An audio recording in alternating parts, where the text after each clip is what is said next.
All right, just a short video on how I made a part for this Craftsman Commercial Router. And let's see what we have here.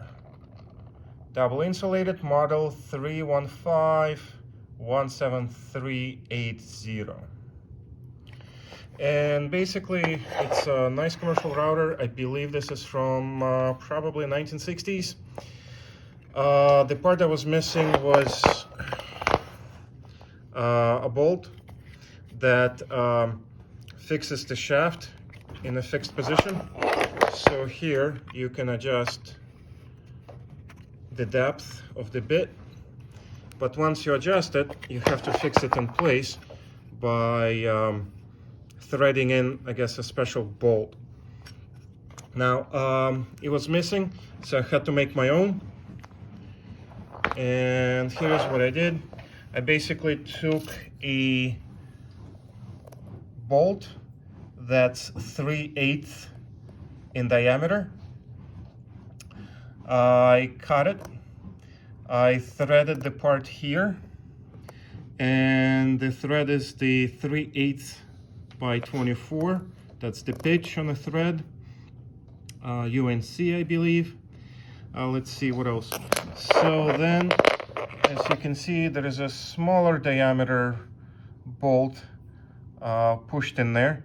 So what I did was I needed to measure, the diameter for this bolt inside of that hole. I don't know if it's going to be possible to see there without a flashlight, but basically there is a main diameter hole with a thread, and then there is a smaller one there that actually fixes the outer shell to the column here, pushes it against it, and prevents it from moving up and down as the bit is spinning.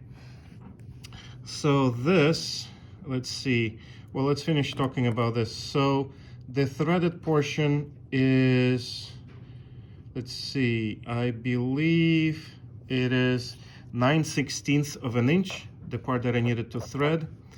This bolt, the tip, it is 3/16 in diameter. It doesn't need to be threaded, it could be just a rod, but it's 3/16 in diameter, and it's 13/64 of an inch long. So that's pretty important. Again, it's 3/16 in diameter and 13/64 long. Let's see, this is 9/16, this part. And again, it's 3/8 in diameter, 24 pitch. Let's see what else is there. Oh, right. So I also drilled a hole through the bolt, just so it's easier to spin, not holding it by the head.